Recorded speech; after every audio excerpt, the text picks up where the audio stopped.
আর নদীর পাড়ে আরেকটা বিষয় আছে যে হিন্দু সম্প্রদায় আরও অন্যান্য যে সম্প্রদায়গুলো আছে, এরা হচ্ছে নদীর পাড়ে যে শ্মশান ঘাটি বলে আরও অন্যান্য যে ধর্মাবলম্বী এরা এই সাইডটাতে মানে নদীর পাড়ে বিশেষ করে এদের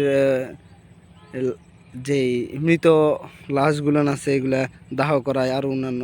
আর এই সব জায়গাগুলো দেখার একটা আগ্রহ বা কিউরিওসিটি আমার অন্তত আছে। এখন অন্য বাকিদের আছে কিনা জানি না, তবে এটা মনে হয় অন্যদেরও আছে।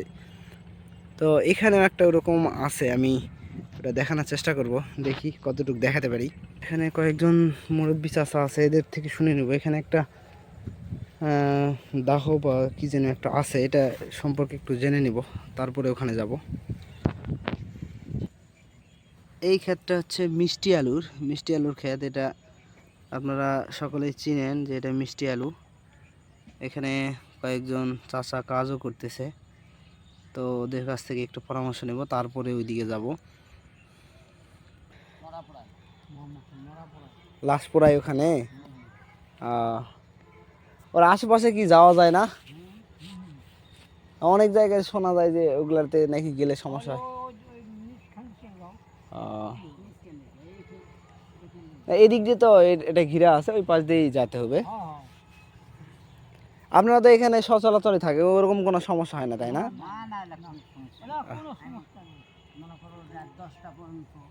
এখানেই থাকেন।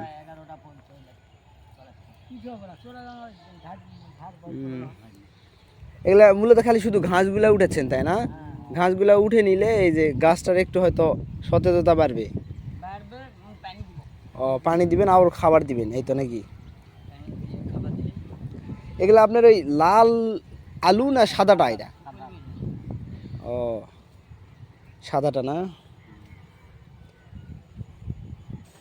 তো ওই যে সামনে দেখতে পাচ্ছেন, আমি একটু ওদিকে আগাবো, একটু কাছে গিয়ে দেখাতে চেষ্টা করব। এই যে এখানে অনেক গর্ত দেখতেছি, এখানে আবার মাটির কলস, ছোট ছোট কলস। এই যে আপনি দেখতে পাচ্ছেন নাকি জানি না। এর পাশ দিয়ে আমি যাব ওদিকে, দেখি। এই যে এখানে একটা মনে হয় কবর দেওয়া আছে, তো মৃত ব্যক্তিকে পুরানোর পর হয়তো বা এখানে সমাধিত করা হয়েছে এখানেও। তো ওখানে যে জামা কাপড় টাঙিয়ে দেওয়া আছে, এখন এগুলা কেন দেয় এগুলো আমার জানা নাই, তবে আপনারা যারা জানেন তারা তো অবশ্যই বুঝতেই পারতেছেন কেন দিচ্ছে, কেন এই কাপড়গুলো দিছে। এখানে অনেকগুলোই দেখতেছি এরকম সমাধি করা আছে। কিছু কিছু জায়গা আবার পাকা করে দেওয়া আছে, আবার কিছু জায়গা এই যে শিয়ালে হয়তো বা গর্ত করছে, শিয়ালে মনে হয় বাসা বাঁধছে এর মধ্যে। এই যে আপনি খুব কাছাকাছি যাচ্ছি না, যে শিয়াল টিয়াল থাকতে পারে, হুট করে আবার বাইরে হয়ে আসলে আবার ঝামেলা। এখানেও একটা আছে, এখানেও কিছুটা খুঁড়ছে, শিয়ালেই সম্ভবত, যেহেতু এটা একটা নদীর পাড়, জঙ্গল।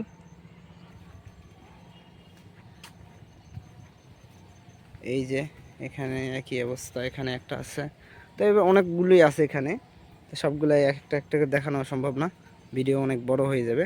তো সামনের দিকে একটু যাচ্ছি, সামনের দিকে দেখানোর চেষ্টা করতেছি ওখানে কি কি অবস্থা। হ্যাঁ, অনেকগুলোই কি যেন আছে এখানে, এই যে বিভিন্ন লেখা টিখা আছে, ধর্মীয় সংকেত, পতাকা উড়ানো আছে। আরও এখানে সিসিটিভি ক্যামেরাও আছে, এই যে দেখতে পাচ্ছেন। আর হচ্ছে মানে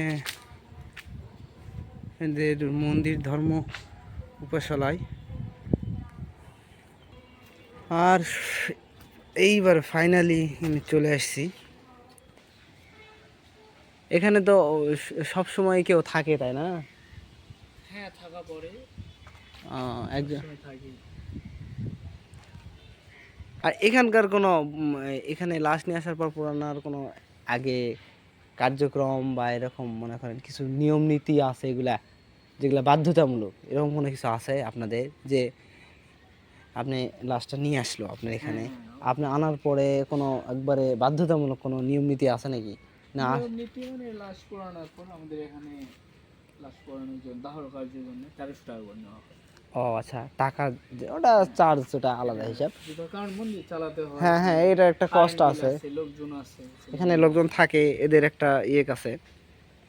নিজে আচ্ছা আচ্ছা, পরিষ্কার পরিচ্ছন্ন রেখে মানে আপনারা এখানে স্থায়ীভাবে এটা দেখাশোনা করেন, আর ওগুলো পোড়ানোর জন্য ওনারাই নিয়ে আসে, যে লোকজন নিয়ে আসে। আচ্ছা, এখানটাতে মূলত এখানেই মৃতদেহকে পুরানো হয়। তা ওই ভাইদের সঙ্গে কথা বলে যেটা বুঝতে পারলাম যে ওনারা এখানে থাকে, এই জায়গাটাকে পরিষ্কার পরিচ্ছন্ন এবং দেখাশোনার মধ্যে রাখে, কারণ এখানে তো অনেক কিছুই আছে যেগুলা দেখাশোনার মধ্যে রাখতে হয়। আর যিনি পুরায় বা যিনি এই দায়িত্বে থাকে, ওনাদেরকে নাকি যাদের লাশ বা যাদের মৃতদেহ ওনারাই সঙ্গে করে নিয়ে আসেন। এই যে দেখতে পাচ্ছেন পুরা কালো, গতকালকেই নাকি একটা দাহ হয়েছে। তো এটা সম্পূর্ণ করতে 3 থেকে 4.5 ঘন্টা সময় লাগে, ভাইয়েরা যেটা বললো আর কি। এখানে একটা ড্রেনের মাধ্যমে পুরাটাই নদীতে পতিত হয়। এই যে অনেক কয়লা, অনেক,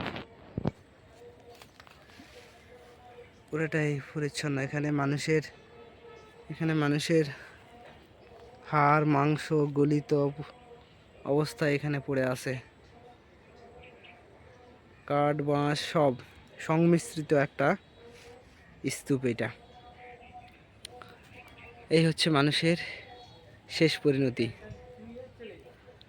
তো আজকে ভিডিওটা অনেক বড় হয়ে গেল, তো আজকে এই পর্যন্তই।